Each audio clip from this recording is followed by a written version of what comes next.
All right, let's go ahead and get started. Thank you, everyone, for attending today's cybersecurity webinar. Today, you will see how hackers get access to business networks and data, and more importantly, how you can protect yourself. And we have an exciting offer for everyone that signs up for a free 30-minute consultation and assessment. Not only will you receive an assessment worth $625, you will also get a $25 DoorDash gift card. Let's go ahead and get started. To begin today, we'll go ahead and introduce the panelists. My name is Ben Bizzaro.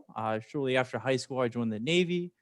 From there, I moved on to Rutgers, graduated a little over 3 years ago at this point, and then soon enough joined up with Alpine Business Systems.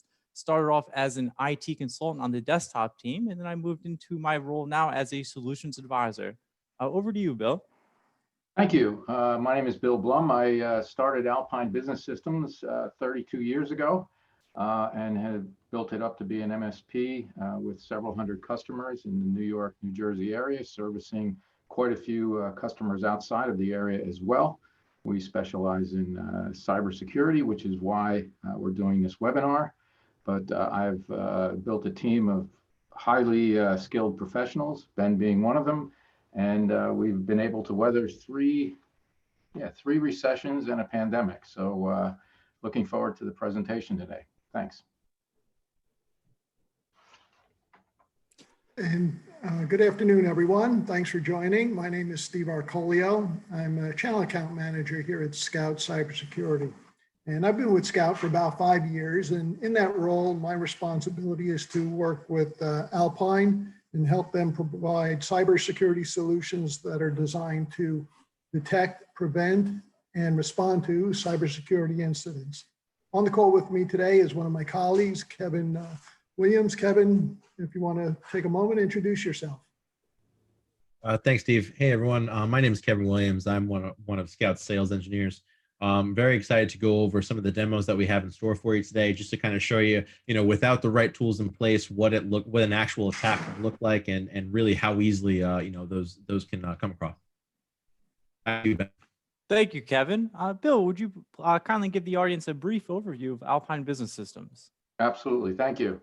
As it says on the slide here, we're a Microsoft certified, Silver certified cloud partner, and we've received the Microsoft Customer Service Excellent Award.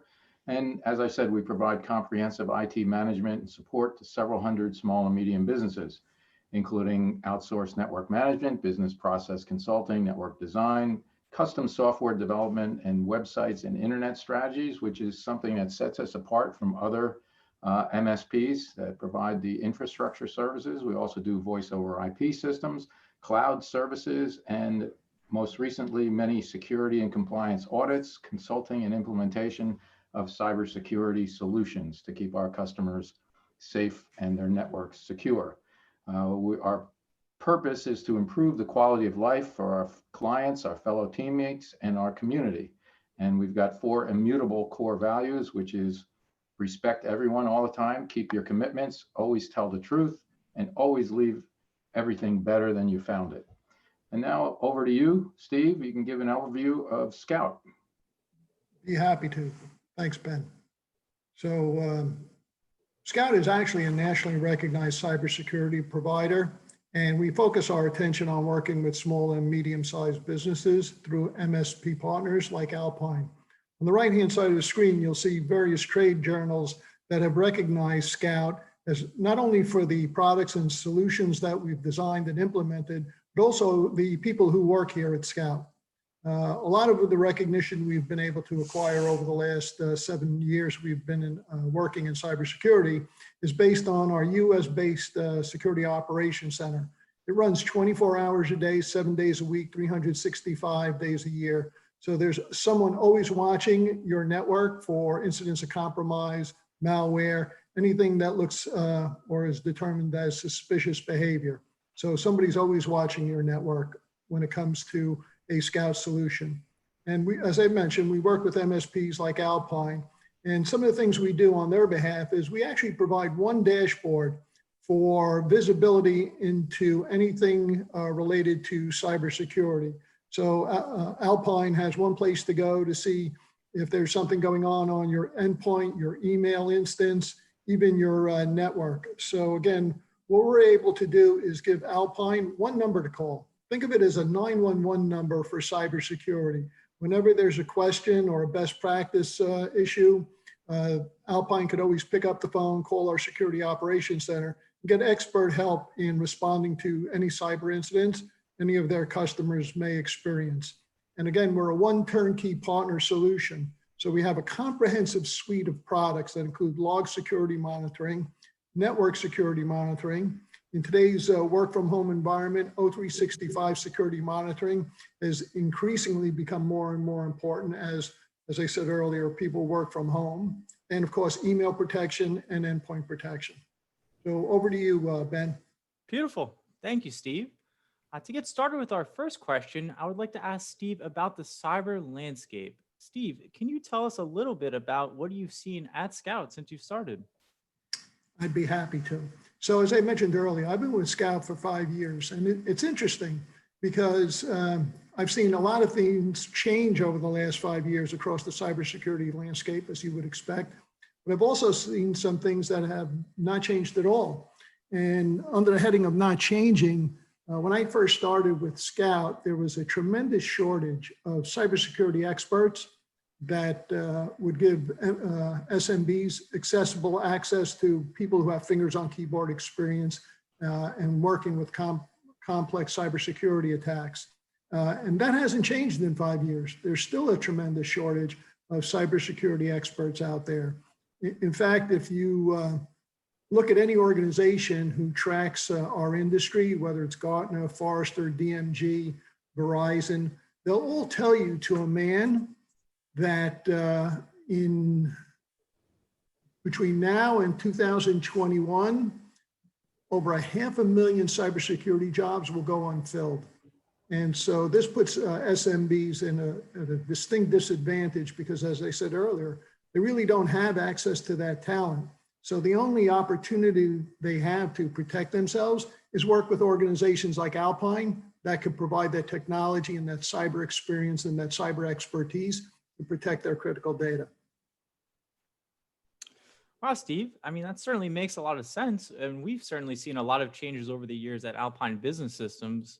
What are some of the major attacks you're seeing today? So interesting enough, again, some of the things that I've seen over the last 5 years that have changed and have not changed is one of the things that have changed dramatically in just the last 18 months alone. When I first started at Scout, most of the cyber attacks we were seeing were targeted events where a hacker would go after a specific company, break into their network, try and steal as much data as possible, and then get out as quickly as possible. Over the last 18 months, we've seen a paradigm shift where now small and medium-sized businesses, probably a lot of organizations of a similar size to the people on our call today, they've become the target for hackers. And now the approach is they'll go after a small business because they know they have typically weak cybersecurity in place. And so they'll target an SMB. They'll go in and typically perpetrate either a ransomware attack or a business email compromise. So that's probably the biggest thing I've changed is the shift from targeted events to random attacks on small and medium-sized businesses. Got it. Thank you, Steve. Bill, can you go into detail about what you've seen specifically with business email compromises and maybe some wire fraud? Absolutely, thanks. We've seen a massive increase in phishing, vishing, that's with a V, and smishing attacks. Those are three of the many kinds of phishing attacks that take place. They can happen either in your email, like a phishing attack. They can happen by them calling you and asking you to log into a website or whatever, and then get access to your machine. And now we've seen smishing attacks, which are SMS messages that then create and put malware on your actual smartphone. These are possible today, and they're becoming more and more ubiquitous. All of these attacks typically result in what's called a BEC, a business email compromise. Those are when somebody gets access to your email account. So they'll send you a phishing email. You'll click on the URL. It'll look like a Microsoft login or your email system login. and they will have done research to find out where your email lives. They'll then get you to click on that link, take you to a site that you think is your email provider, and ask you for your username and password. It'll look nearly identical. I mean, it's almost impossible to tell the difference. And then that results in them being inside of your mailbox, acting as if they were you, full access to your emails, your contacts, your calendar, everything. And these then result in the exfiltration of personally identifiable information, PII. And then it also results in financial loss due to wire fraud. And given that many people are working remotely on personal computers, they are absolutely prime targets for this kind of an attack. We had a law firm that had a BEC that resulted in massive, massive financial loss. They had to then notify everybody in their contact list and client list that they believed that their personal information had been exfiltrated and exposed. They then had to let them know to contact them, and then they had to compensate them with all kinds of identity fraud and identity management and protection. They also had to put a notice on their website. Now, this is a large law firm. They had to put a banner on their website saying that they had been breached and that everybody should contact them because they can't reach out to everybody that may have been breached, and letting them know that their personal information, client confidential information, may have been exposed. Not only that, they also had to take out an ad in a New York newspaper telling them that, letting the world know that they had been breached, and if they had done business with them, they need to contact them. This was a massive, massive expense for them, as well as a huge, brand reputation problem. So what we've done is we've created multiple layers of defense. As Steve said before, we have the best defenses that we can put in place for these networks. And then we go to partners for some multiple layers of defense, like Scout, where they actually have a security operations center manned 24/7 with people looking at things that we can't even see. They use artificial intelligence, they use sensors on these networks, very complex security environment they've created there. And we began working with them a couple years ago. We use them and we recommend them for all of our clients. So I'm looking forward to the presentation today, where they're going to show you how some of these things actually happen. Beautiful. Thank you, Bill. Now, Kevin, as a team leader in the Security Operations Center at Scout, I'm sure that you see a lot of threats. What type of things have you seen recently? Ben, I'd say, the biggest attacks that we're seeing nowadays are business email compromise, just like we've been discussing, wire fraud and ransomware attacks. As you're seeing the increase in people working from home, not necessarily being protected by the same infrastructure that they were used to back at the office. You're definitely seeing people more vulnerable. And the problem there is that with them being more vulnerable, attacks are going to be on the rise. So ultimately, despite the fact that, MSPs are adjusting as quickly as possible, and it's fantastic to see, especially like Alpine, what Alpine's doing, it's definitely something that we in the Security Operations Center are seeing a lot more of. Now, Kevin, at every IT business review with our clients, we discuss the biggest threats that they face and how we can protect them. And today's biggest threat is business email compromise. Could you show us how an attacker can go about compromising an account and what they might do once they get in? Yeah, absolutely. I'd be happy to. So from this perspective, we've got the phishing tool that an attacker can use. And on the right-hand side, we've got the email account that's crafting the email to look exactly like a Microsoft security alert. So ultimately, we're going to go ahead and select a link for Microsoft and have that generated using this phishing tool. Once we have that link and it's been generated, then we'll go ahead and actually embed that into the email where you see verify your identity. The thing here is that without the right tools in place, this email will kind of automatically go through. And so from the victim's perspective or from the user's perspective, they're taking this at face value, right? So we've already got the link. We're going ahead and pasting it. And now we're going to go ahead and send that email off to our victim.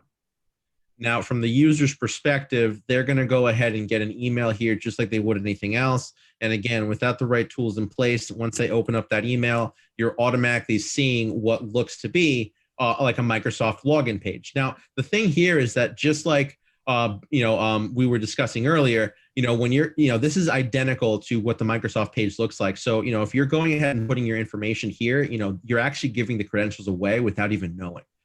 So if we switch back over to the perspective of the attacker, you will see that we do have these credentials down here, but it's a matter of actually testing them out to make sure that we have access.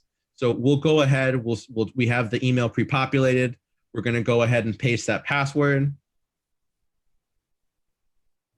And once we have that in there, we've got access to the account, right? So from this perspective, it gets worse just because now we've gained access to the user's account, but now we're looking for specific information, right? So the first thing that we want to, that the attacker is going to do, they're going to go ahead and set up a forwarding rule because they've done research on this specific victim. So they know that they're looking for targeted information. So we're going to name the rule something inconspicuous like admin. And the second thing that we're focusing on is actually the contents of the email that we're looking for. In this case, the subject including anything along the lines of a wire transfer, because that's the information that we're trying to siphon from this specific user. Once we have that in place, the last thing that we're focusing on is making sure that any emails that are related to a wire transfer are specifically forwarded off to the AOL account for the user. And the thing here is that, once we have everything, populated here, so we've got the user that it's, the email account that it's going to, we've got wire transfer in place, it's disguised as admin. We're going to save that off.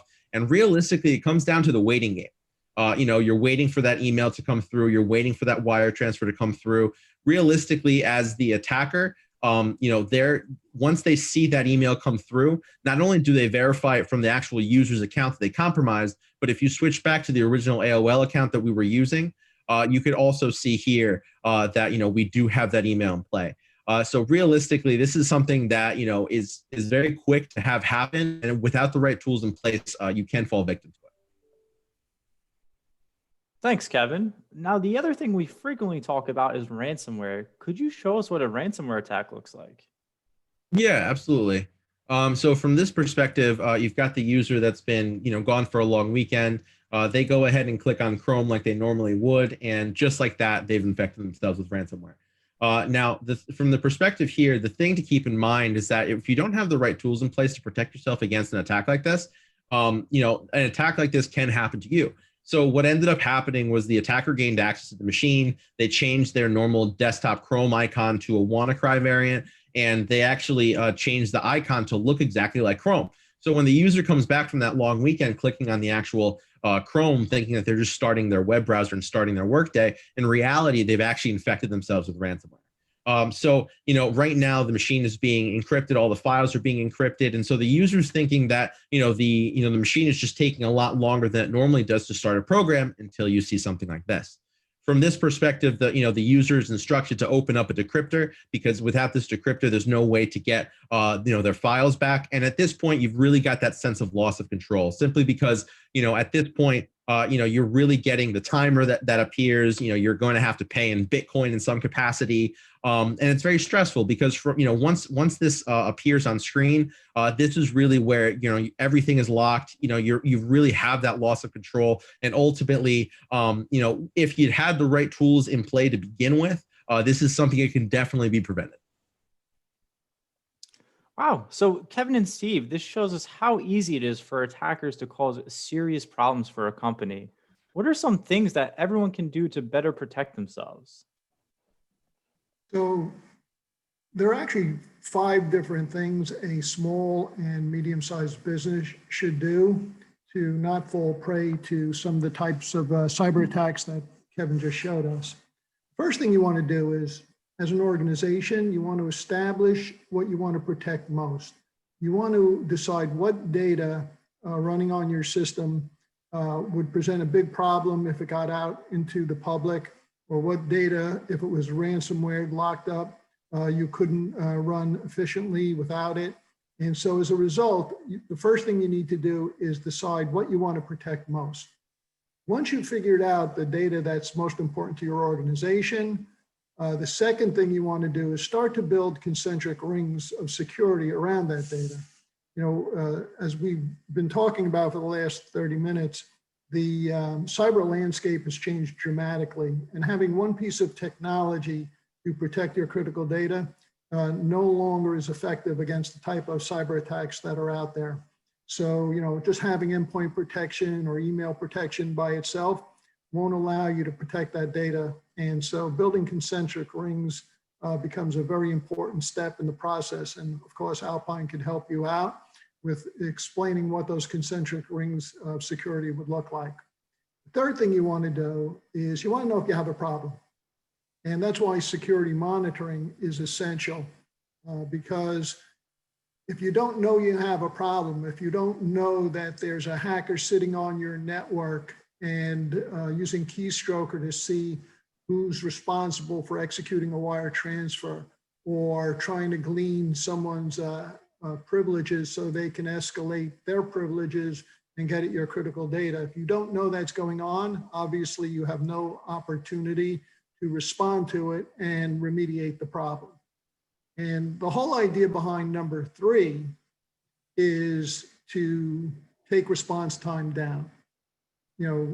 Limiting the amount of time a hacker could spend on your network, or limiting the amount of damage a ransomware cyber attack could do to your organization. That's the difference between having a major problem on your hands or not having a problem at all.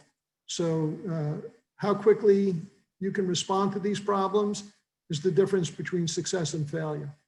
And number 5, you have to pick a framework that covers the people in your organization, the processes that you use, and the technology you deploy to help prevent you falling victim to a cyber attack.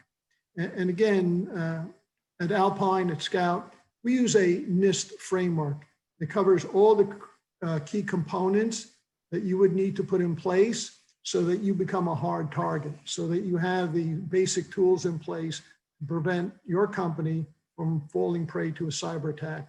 The other thing that reason we use NIST is it's actually helpful for an SMB because a lot of organizations don't know where to start first.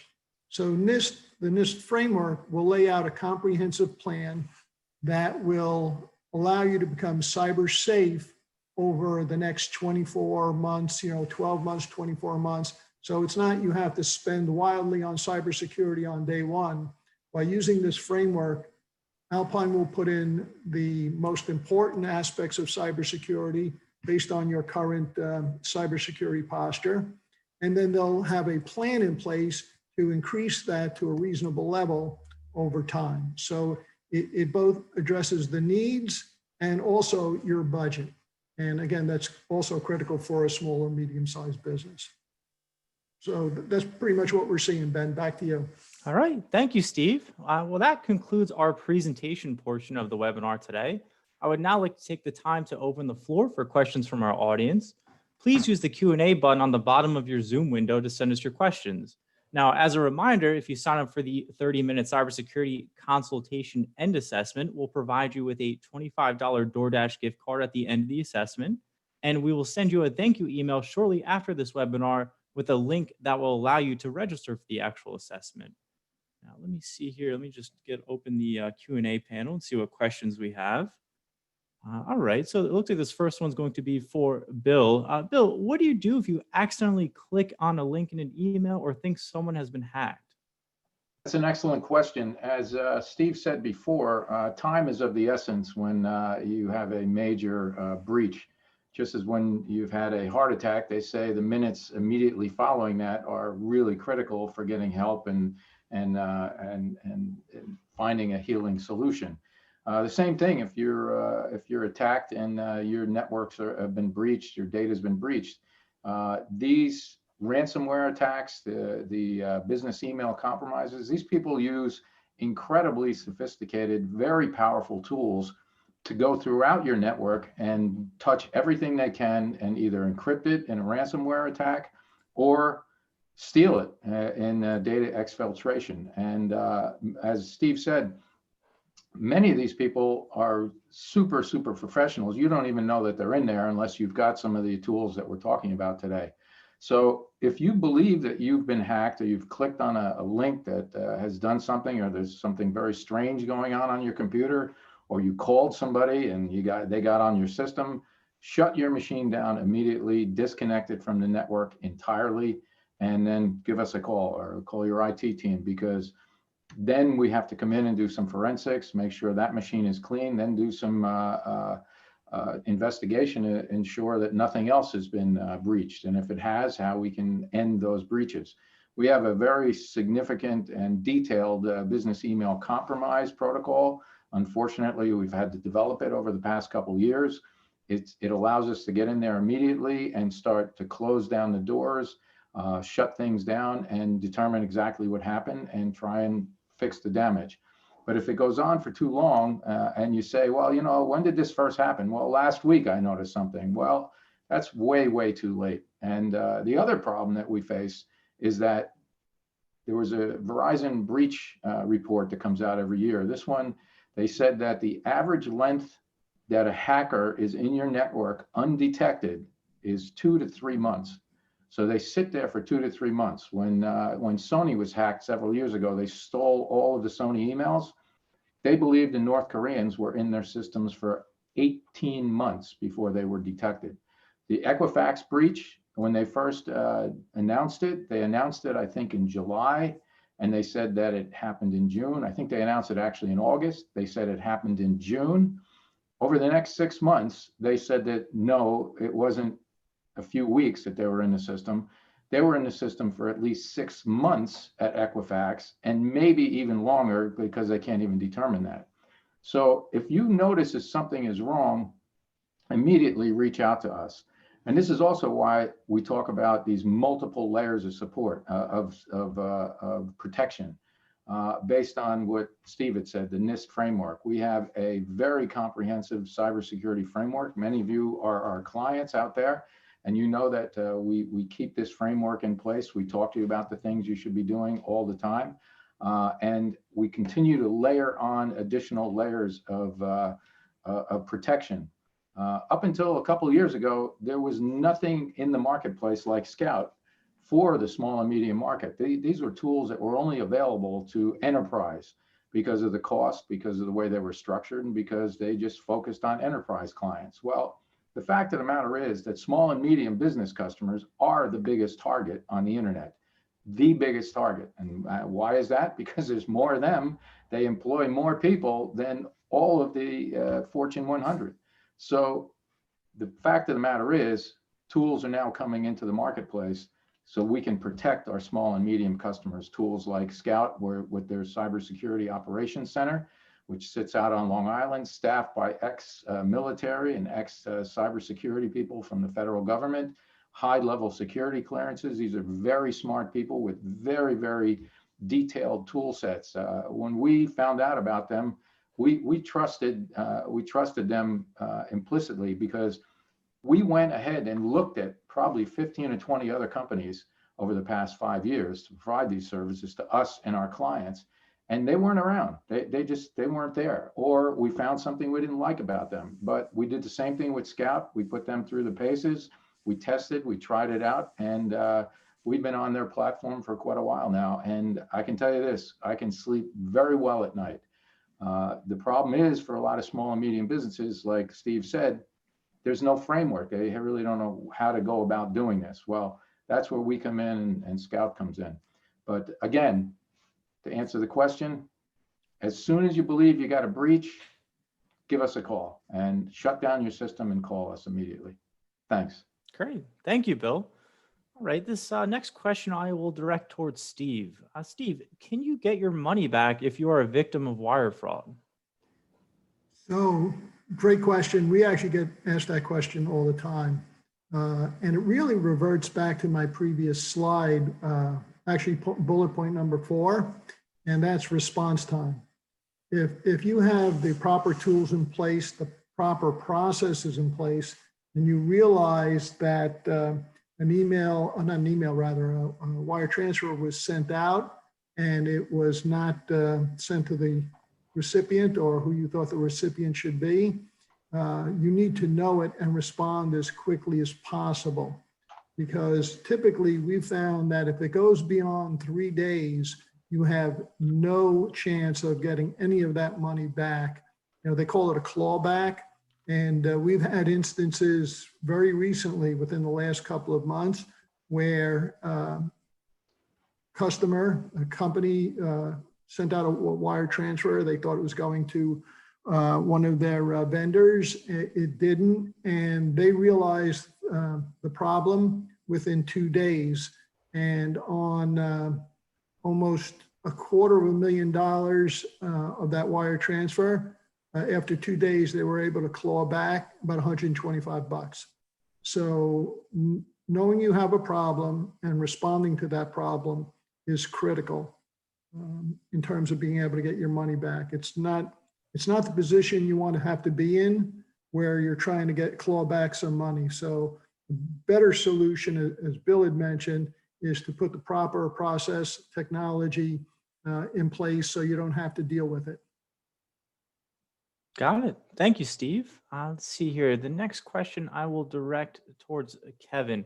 Kevin, what is spear phishing and how is it different from just regular phishing? Sure, Ben.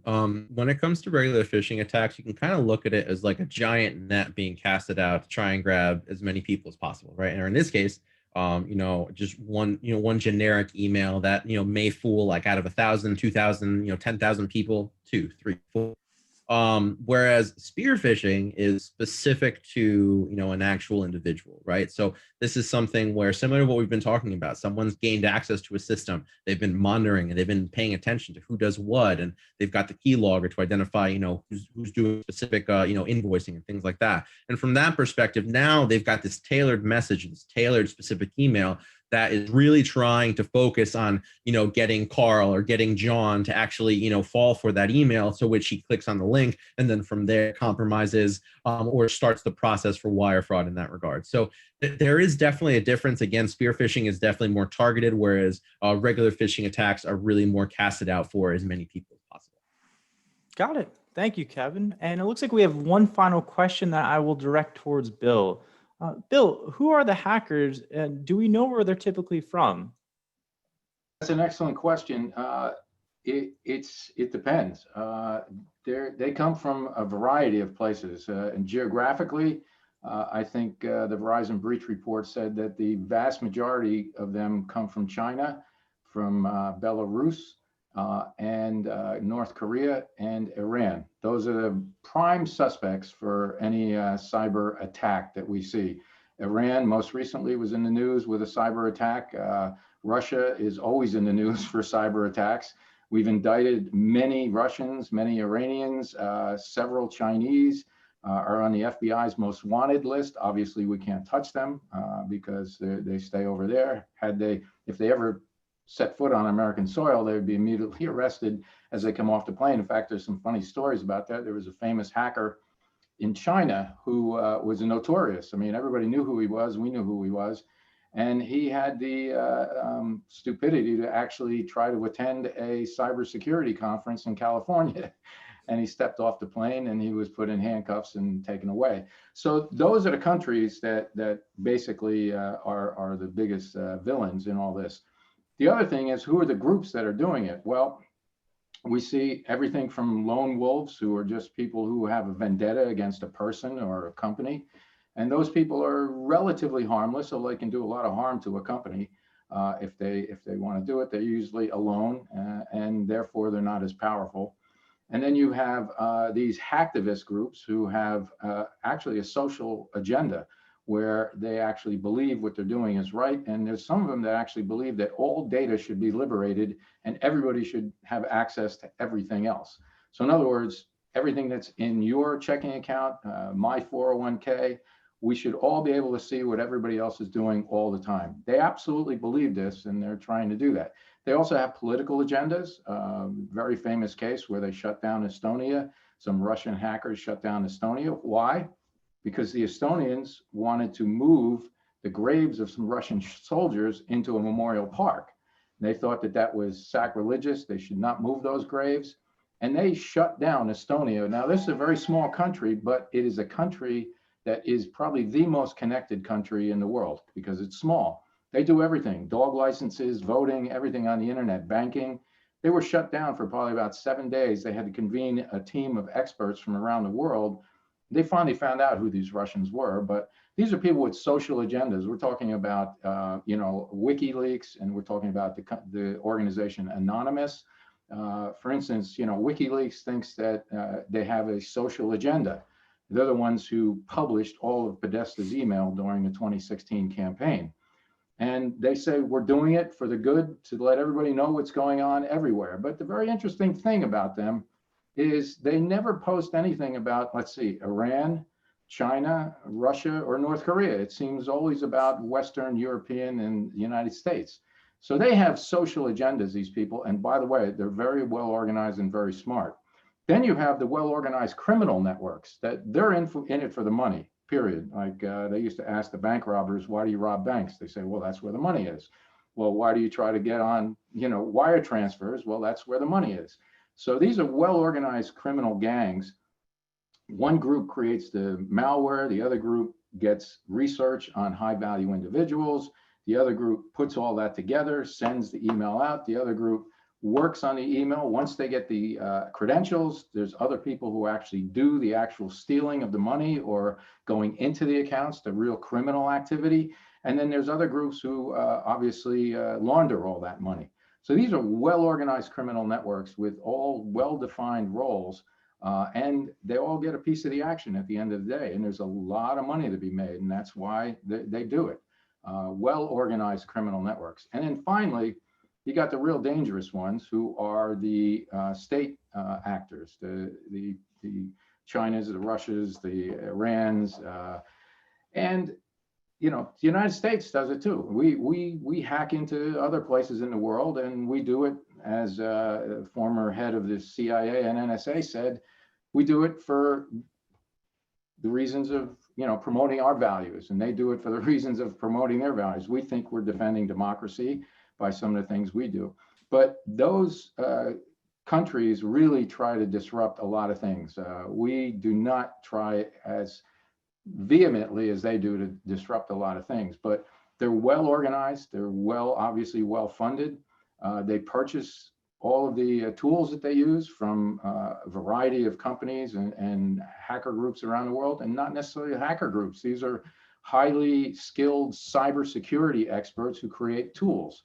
So to answer your question, who are they and where they come from? They come from any corner of the world, mostly from those countries, like I said, and it all depends. I mean, there's state actors, there's well-organized criminal gangs, there's hacktivists who have a social agenda, and then there's, lone wolves who go after it. And as we said before, SMBs are still the biggest target on the internet, without a doubt. Definitely. Thank you, Bill. Let me see if we have any more questions. It looks like that will do it. So we'll go ahead and conclude the webinar here. And I'd like to thank everyone for attending today.